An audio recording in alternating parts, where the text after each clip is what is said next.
Hey everyone, Rich Monroe here with BNB Investing Group. Thanks for jumping on this week.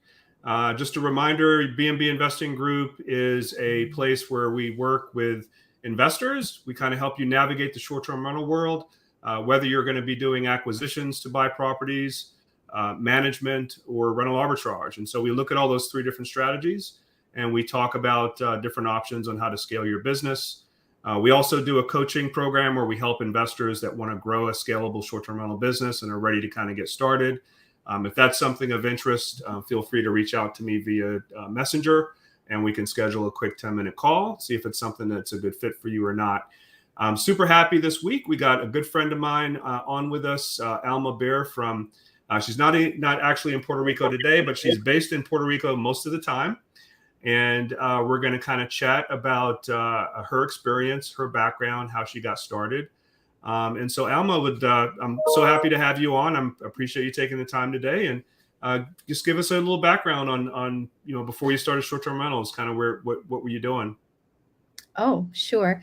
First, I do need to correct you that I'm not actually based in Puerto Rico, but I do spend a fair amount in Puerto Rico, and especially the winter months. So that's how I like to live my life. Okay. And I think the whole issue and the whole topic of what it means to be someone in this short-term rental space also really speaks to what kind of lifestyle do you want to have for yourself, right? Like, how are you going to design your own life to be conducive to your interests and skills and values and temperature? So a bit of background on me. I did not start out in hospitality. In hindsight, if I knew where I would end up, maybe I would have gone to, hospitality school or something like that. I started out being very, very interested in inventions and product design. So I studied industrial design, and I worked in the industry, particularly making toys and games for children and products for children for years. So got a bunch of patents in that area and so on. Then I moved into business. I got my master's degree in business and in entrepreneurship. And then I started working in the same industry in marketing.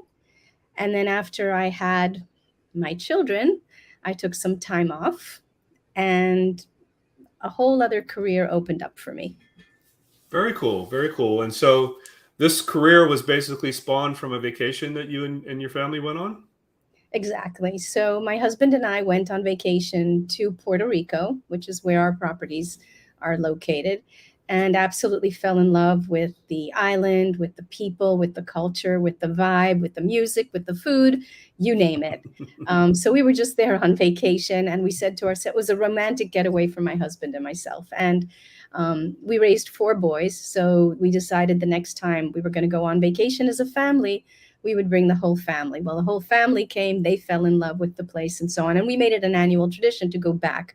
At that time, which was over 20 years ago, vacation rentals were not a big thing. So we actually stayed in a hotel. And when we wanted to come back with our children to stay at the same hotel, we were told that the hotel shut down. And they wouldn't be able to accommodate us and so on. So we started thinking about, okay, what could we do to make sure that we can come here year after year? And we bought a vacation rental in the Dorado area. Very nice. And how large was the property, or what was the size? So it was a 3-bedroom property, a little over 3,000 square feet, 2 stories in a beautiful gated community right on the beach. So it was steps to the beach, steps to the pool. It had a lovely clubhouse, and it was perfect for our family. And in the community, in the gated community, there are about 85 rental units there. And so we purchased our unit and then became involved with the neighbors and the whole area there. So that's how it started out, by buying a home nearby. All right. And then so I'm assuming at that time you really just kind of used it for vacation purposes. You weren't staying there much longer than a couple of weeks a year, or were you there longer than that? No, that's really what happened. So as I said, we were raising 4 boys. They were in school. So President's Day weekend, the winter holiday, April break, all those breaks, summer occasionally, we would go with our family. But the rest of the time, the villa would just be there, completely unused, unoccupied. And at one point, I said to my husband, look, the place is not being occupied. Why don't we just go ahead and donate a week here and there to various organizations, nonprofit organizations that we believe in, that we want to help with fundraising? So we were very involved with the Asperger's Association with New England. We were involved with the baseball league in town. And so it ended up that we started offering 6 to 10 weeks a year just to various charities. And we helped them raise a lot of money. And we were astounded by the bidding wars that started occurring in some of these live auctions that we attended. So people came to our villa, and then after they stayed, we would ultimately just get a call from the guests that were there, and they'd say, we'd love to come back. Can we book it through you? And I'm like, we don't book our villa. We don't book this. This is just come back to the auction next year, bid high, let's do this. And they said, no, you don't understand. We need a guarantee that we can be there on these and these and these days. Right. And I said, okay.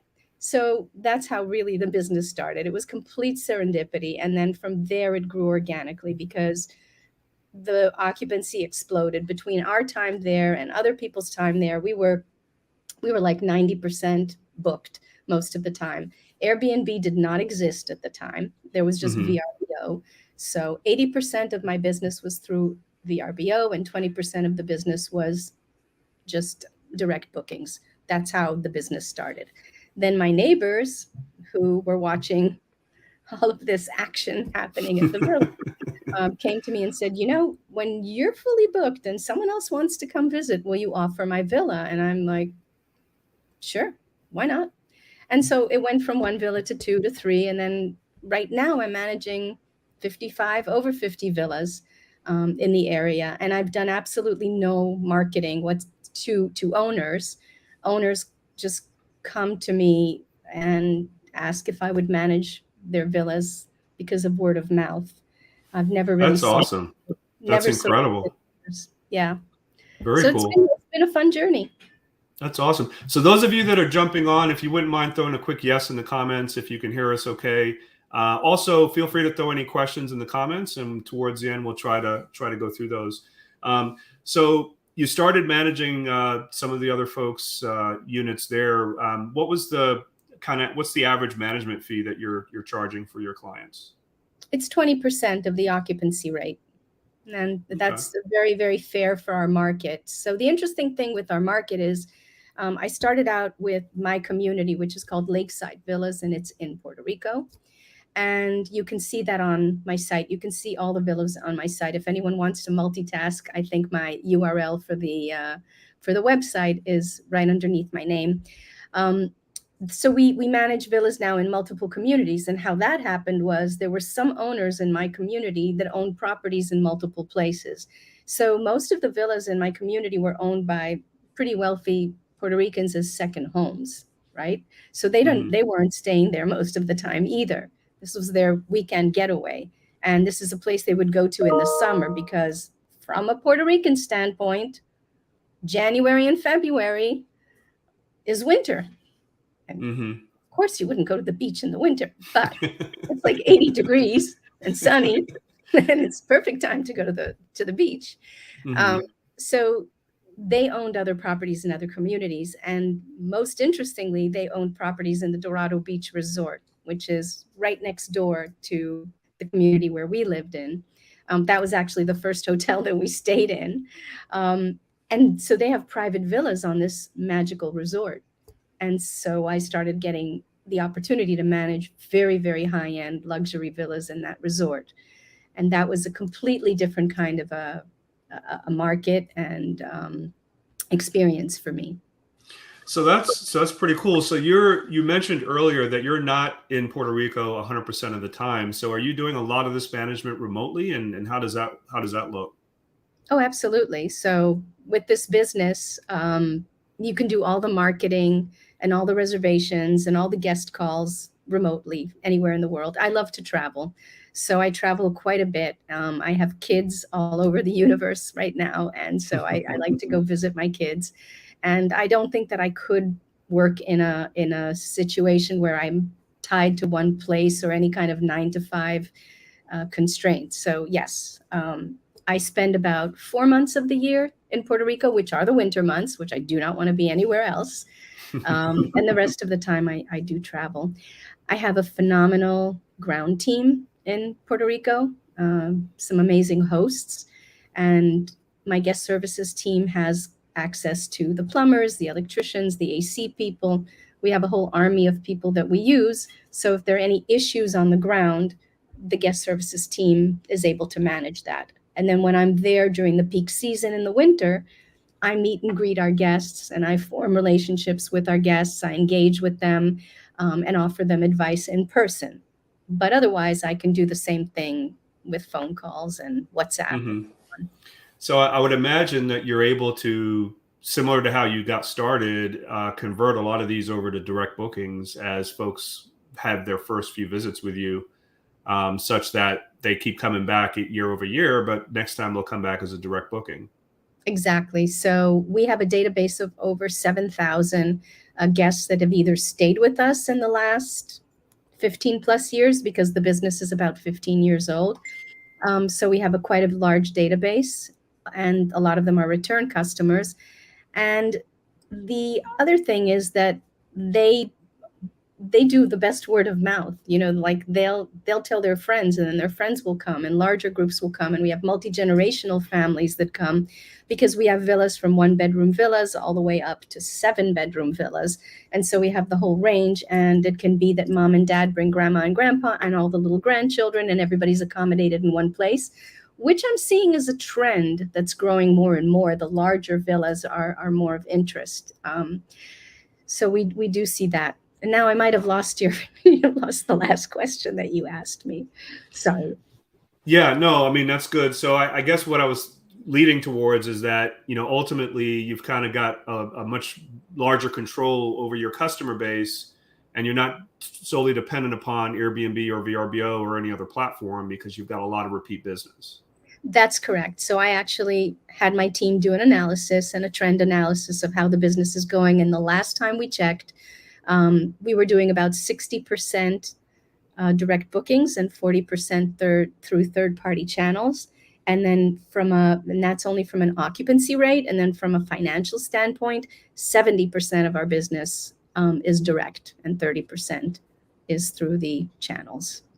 Oh, that's incredible. And that's a good spot to be in. You've got a lot more control over the future than being the other way around, which is where most folks are in most markets. It's 70% Airbnb and maybe 20% the other stuff and 10% direct bookings. So I think it's the longevity. I mean, there are not a lot of operators that started the business when Airbnb didn't exist. So I think it was a necessity for us to figure out other ways to do outreach. But I'm always open to learn about growing the outreach. And I'm particularly interested, and this is something you and I can chat about more offline, but I'm particularly interested on how to reach the luxury market, because that's an area that I want to grow. Okay, very nice. And so what are your plans from a growth standpoint for getting more clients or more properties? What's your 1, 2, 3 year goals over the next couple of years? That's a really good question. I'm not looking to grow. Okay. And so this might be a very different interview from many other folks that you have. I'm looking to stay where I am, and if anything else, just to pick and choose the owners that I work with and the guests that I work with. And that's back to what I said in the beginning of this conversation, which is a lifestyle choice. I don't need the headaches of impossible owners or impossible guests at this point. I just don't want to deal with it. I do know that I have a phenomenal growth opportunity within Puerto Rico. The short-term rental business in Puerto Rico has exploded to the point, of course, where the hoteliers are very, very concerned about that, because we are now almost neck to neck with the tax revenue that short-term rentals bring to the party, as hotels do. So taking my brand, Paradise Villas and Vacations, and expanding it just within the island there's a huge opportunity. So right now, I operate in a 5-mile radius, and our business is very, very high touch, and it's all based on reputation. People know that we really, really care about guests, and we really care about our owners, and they seek us out. We could take that approach and that kind of model to San Juan, Ponce, Isabela, Rincon, Cabo Rojo. We could take it everywhere. That's an opportunity, right? But I'm not looking to do that right now. And maybe if I was just starting out in the business, that would be something I'd be looking at. Well, it sounds like a good franchise opportunity. Yep. For you to, to kind of position it that way and basically have a copy and paste effect in other markets. Absolutely. You want to work on that, Rich? Yeah, definitely. That's an opportunity we can work on together. So, so let's talk about, some of the navigation, I mean, we go through a lot of this in the States with regulations and rules changing in different municipalities all the time. And I would imagine, I know that you guys are dealing with that in Puerto Rico as well. And you've been very active on the advocacy front for that as well. So give us a little bit of an update on how things are going there with the ordinances and the rules and regulations. Sure. So about 4 years ago, I met with one of the governmental entities in Puerto Rico, the Puerto Rico Tourism Company, to speak with them about joining forces and working together to try and take short-term rentals to the next level in Puerto Rico, because people are doing it and they're not really educated on all the tools and the resources that people could have to do this really, really, really well. So I truly believe in renting responsibly. And if you rent responsibly and you start out that way, then there's a higher chance that you won't be, pushed towards regulation, right? If you're doing it right, the idea behind the regulation should be not political, which it is many times, but the idea behind regulations should really be around trying to prevent, the kinds of issues that people talk about, which is the trash and the noise and the parking and all those things. But if you educate and you seek out the people who are doing it and teach them how to do this in a responsible way and have more of a high touch service like we do, and you're engaging with the customer, it's less likely if you're going to meet and greet or someone's going to meet and greet every single guest that comes to your place. It's unlikely or less likely that they're going to trash the place or that they're going to disrespect the neighbors.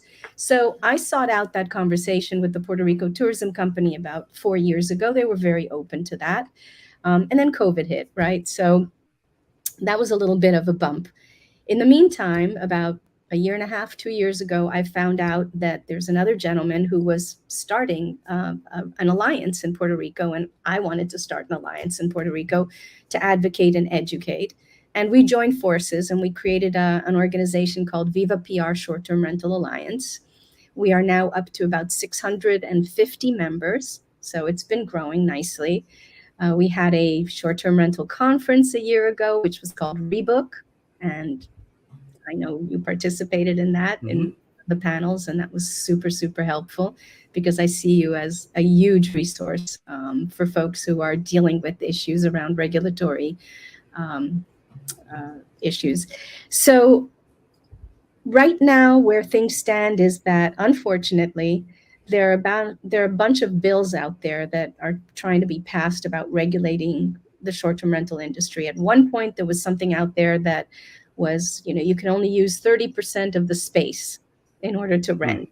I mean, that would have just completely killed all short-term rentals in Puerto Rico. And because we're bringing in like $100 million in like tax revenue or whatever, it's just no one wants that. So I think that we're right now in the midst of learning where this is all headed. And Renee and I are working with the legislature, and we're working with other suppliers and our membership to try and advocate for reasonable regulations, right? They're going to increase the room tax. In Puerto Rico now, there's a 7% room tax. It may go up to 9%. The big issue in Puerto Rico is that right now, all the room tax that's collected is going to this main government entity, which is Puerto Rico Tourism Company. And there are, I don't know, 80 plus municipalities in Puerto Rico. And they're saying, look, all these rentals are happening on our turf. We have expenses, which, again, I'm not really sure that that's true, that they have expenses, especially in gated communities where the residents deal with trash, noise, and parking, right? But let's say they do, right? So we want a cut of that, of the room tax, right? So that's where that's headed. So all of these issues around taxes and about regulations and are coming together right now. So this is a key period for us. Are there areas that are already defined what the rules are at this point? So there are certain municipalities that have went ahead and created their own regulations, and they are not being implemented at this time because everybody's waiting to hear what is going to come from the Puerto Rico Tourism Company, what's going to come from the government.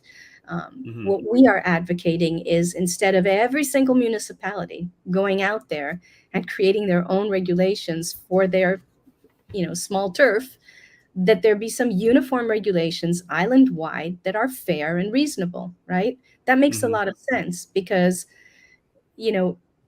people are going to get super confused. Oh, you live in Vega Alta, you need to do this. You live in Dorado, you need to do this. You live in Cerro Gordo, you need to do that. It's going to be a mess.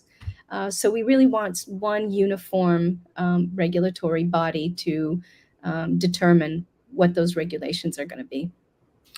Was there something going on with Old San Juan as far as restrictions and possibly because of the hotel business there as well, or not really? Yes. So one of those municipalities that came out with their own regulations, and there's a separate project for Old San Juan. They came out with their own regulations, and that's still pending until we hear about this general where this is all headed. But San Juan and Old San Juan are very, very different municipalities from many of the other municipalities in Puerto Rico. They're the beachfront municipalities. They're municipalities in the center of the island. So those operate and have different products completely. Whereas like in San Juan, you have a lot of condos and apartments and things like that. In the center of the island, you might have a tree house and a few smaller homes. And what is really lost on a lot of people in Puerto Rico is what a huge difference this industry has made in the lives of the people in Puerto Rico, right? So after Hurricane Maria, which we all went through in 2017, people lost their homes. There was damage. It was awful, right? And before that, they were renting and they were making some income and so on. So when this happened in our environment, we jumped in and we helped our owners mitigate all of the damage, and we were out of commission maybe for 6 months, but then we were back in the game, and people would have lost their homes. People would have absolutely lost their homes to short sales and things like that if they couldn't rent. So especially in the center of the island, especially in remote locations in Puerto Rico where there aren't hotels, right? Yeah. There's a huge need for accommodations. So right now, the demand for accommodations in Puerto Rico aren't keeping up with the hotel supply. So it's really important to have short-term rentals there. Got it. Let's shift gears a little bit now back on your operation. And so you mentioned your team. And so what does it take to kind of run a business and manage 50 plus properties? Tell us a little bit about the makeup of the team, and, are some of those contractors or some of them on your payroll, or kind of how does that work? So my entire organization is one person, which is me. But I work with all freelancers. So I have a gentleman that's been working with me for 10 years, and he runs all of our guest services and operations on the ground. And it's a real win kind of a relationship. Whereas I know many people who are in this business, they'll actually incorporate or own their own operations arm. I'm perfectly happy working together, collaborating, rather than, these people are my employees. Nope. I'd rather them be their own entities and motivated to make their own profits and so on. And so that relationship has been working great. And then in terms of the support that I have for my company, I'm working with 5 virtual assistants, remote assistants. And so that's how my business support is structured. Love it, love it, love it. I mean, I think there's a lot of us that are in the short-term rental space that have a large number of properties that prefer that because essentially, I didn't get into this to create a job for myself. And when you start hiring a staff of people and a corporate structure, I mean, you're creating work. And so I agree with you. It's a much more effective and efficient way to set things up by having independent contractors that are more strategic partners and recognize the value to grow with your business. And it takes a lot off of your plate. There's no HR issues. There's no hiring and firing. There's no, everything that comes along with managing people. And so I don't know that there's any other industry out there that you can have a multi-million-dollar business and not have a boatload of employees to run it. So yeah, hats off to you. I'm totally in that same boat as far as the structure goes. It definitely makes things a lot more efficient for sure. Yep. And I do want to add something because that might not be clear to the people who are listening in. We manage about 50 plus villas, as I mentioned. We own a handful of those villas as well. So the only thing I will say, because I know that this is an investor forum, if looking back and thinking about how I might have done this a little bit differently, I think I might have taken a little bit more risk in the beginning of the process 15 years ago. We had one home. I think we missed the boat on using some of the income to purchase additional properties. I think that that was something that I learned from the process, and I would have invested in purchasing more, not completely shifting away from working with owners, because I still think that that's a good model because you're hedging your risk. And again, we're talking about Puerto Rico and hurricanes and all that fun stuff, right? So if I'm not diversifying in different locales, if I'm even just in my own 5-mile radius, there were plenty of products, there were plenty of villas that I should have jumped on because prices in Puerto Rico have gone up 3 to 4 times in the time that I've been doing this. And they peaked about a year and a half ago. Now it's kind of balancing out, but we definitely see huge opportunities there, which we missed. Yeah, it's really tough in real estate to kind of look back. I mean, it's really tough to do that. I mean, essentially, you kind of have to embrace and take on what the opportunities are now and kind of move forward. It's really tough to kind of look back and say, oh, I should have, could have, would have. But I get what you're saying. But I think, again, I think that's what's a great thing about this model. Whether you are managing for other investors or it's a property that you own or you control through a master lease, all of that can be thrown into the same operational bucket and process and systems that are automated. And so, I think it's good to have that diversity and that's a good thing to point out for new investors. As you're starting your business, definitely keep your eyes open for acquisition opportunities as you're growing your business strategically. In our business, we do all three. We have master leases, we do acquisitions. We usually buy distressed, rehab the property, and then hold on to it for short-term rentals. And then we also, like you, have clients that we manage properties for. And so to have that diversity in a business, I think, is extremely helpful as well, because there's ebbs and flows that are going to happen. You're going to have clients that sell their property and move on, and you're going to have other changes in the market that allow you to be very flexible and have that diversity, I think, is a good thing. One other interesting thing I will say in terms of how this business has played out and opportunities for people just starting out. When you start out with the short-term rental business, what happens is a lot of guests that we've had come and they absolutely fall in love, like we did with Puerto Rico. And they're like, you know what? I want to buy a home here, right? So the whole short-term rental business is huge for lead generation for real estate transactions as well. I am not a realtor, and I have no interest in getting into the real estate business.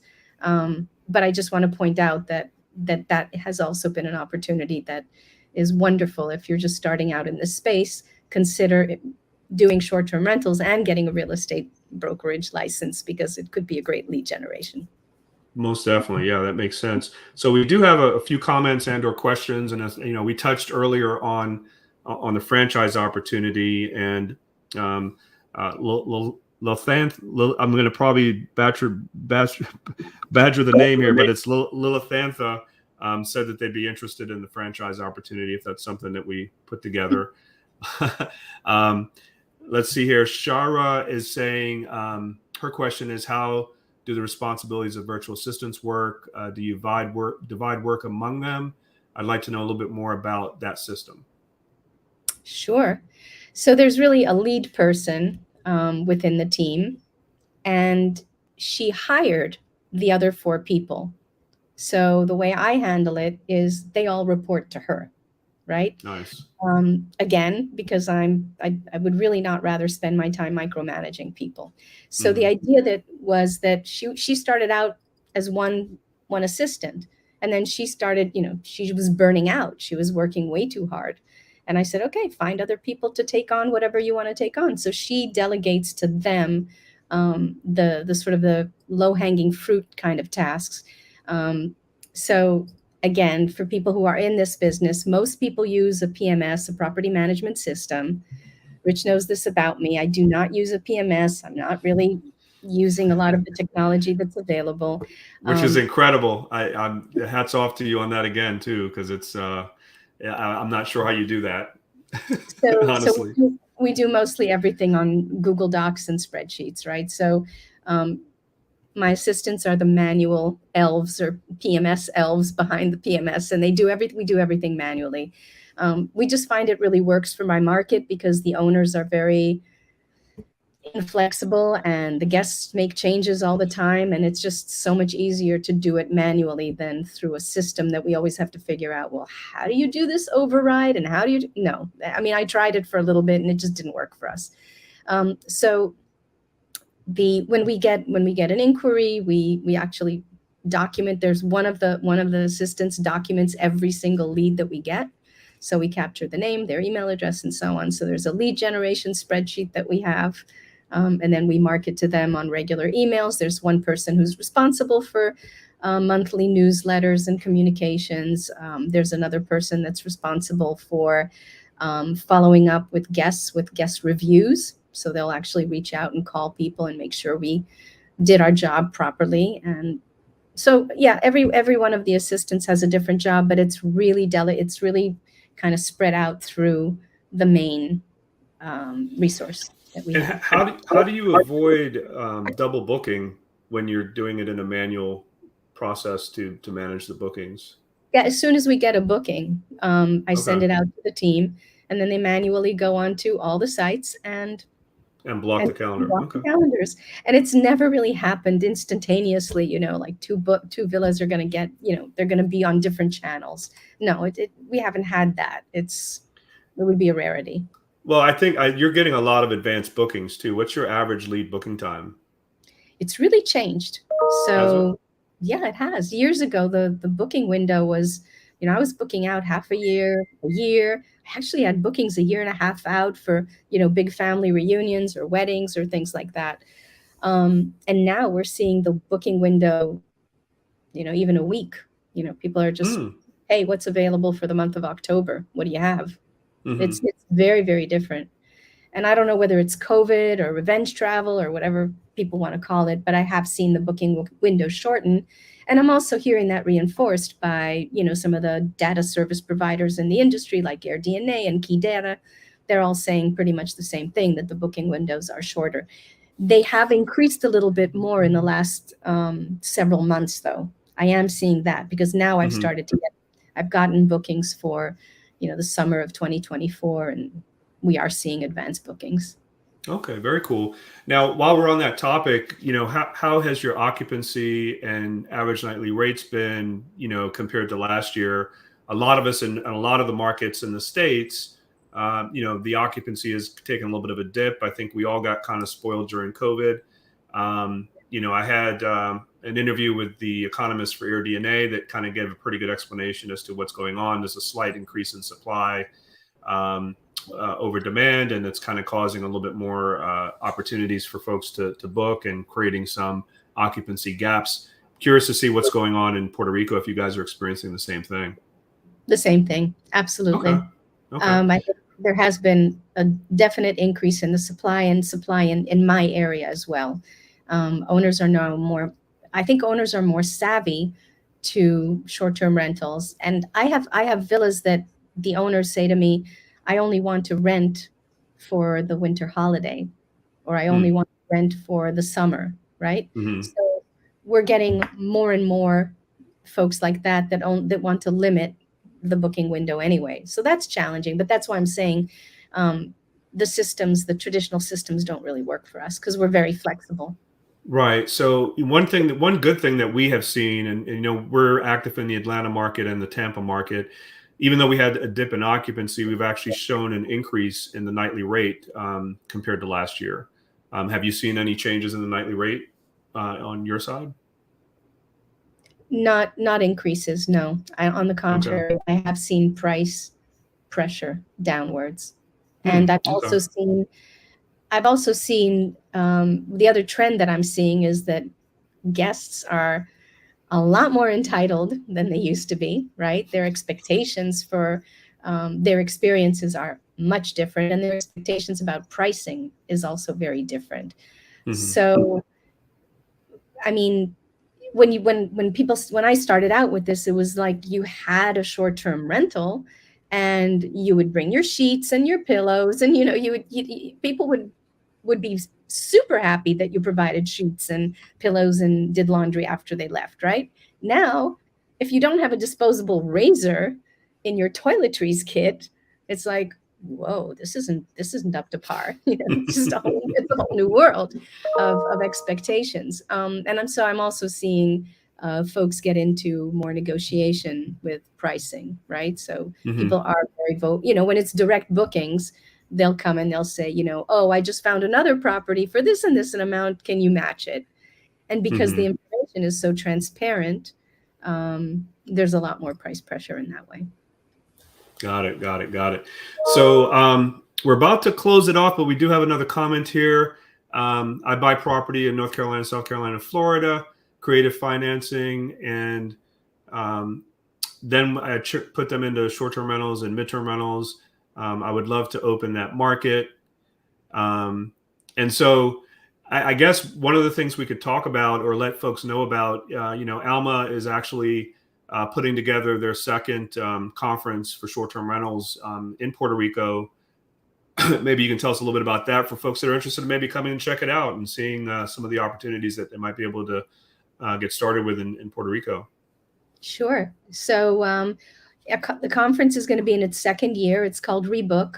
We are collaborating with a group called Cube Events. They're actually putting it on. They're doing all the logistics, and we're helping them with the curriculum and the agenda for this event. It's going to be held at the San Juan Convention Center on January 27th, which is a Saturday, and it's going to be a full-day event with lots of speakers, several exhibitors, and it would be a great opportunity for you to come and check out opportunities in Puerto Rico for sure, and have a vacation.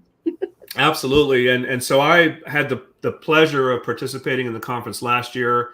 Alma hosted me at one of her villas, was an awesome stay at the beach, and actually got to check out the resort next door that she mentioned earlier, and had a really good time. So I plan on coming back again and speaking at the conference. And someone just said, how do we stay connected for that conference? So I'll post as we get more details onto our Facebook group as we get more details about that conference that's coming up. And, for those of you guys that are interested in checking it out, there's some other interesting things in Puerto Rico that are creating tax incentives for investors that are interested in relocating for part of the year, for most of the year. I think it's like 6 months out of the year.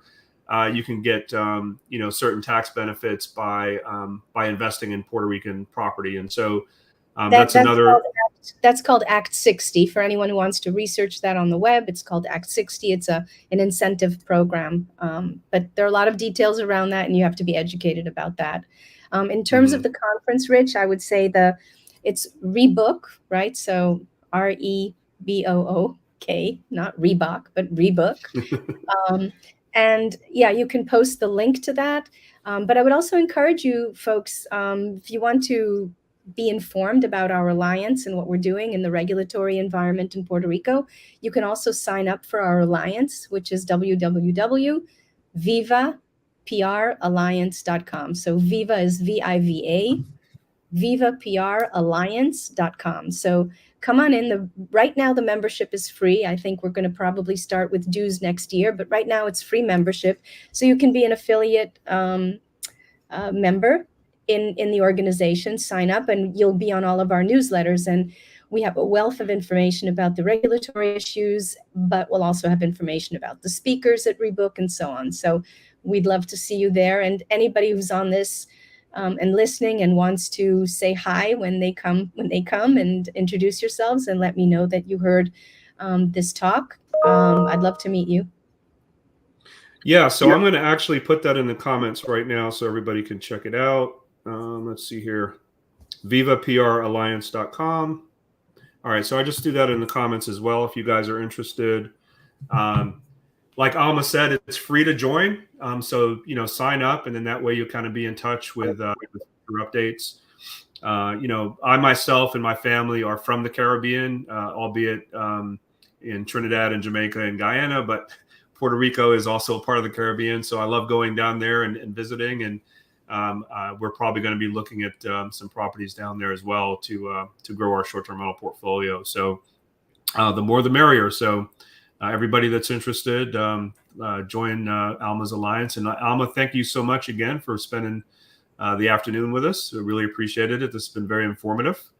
My pleasure. Yeah, and thanks to everybody that's been taking the time to check us out on the Facebook Live. Just a reminder, BNB Investing Group helps investors get started that want to build a scalable business. If you're interested in doing that and you're ready to take action now, feel free to reach out with me. We can schedule a quick 10-minute call. But other than that, Alma, I look forward to seeing you sometime soon. Definitely at the conference for sure. I'm looking forward to it. And thanks again. Sounds great. Good luck with everything. Take care. All right. Thanks, Alma. Thanks, everybody. Take care.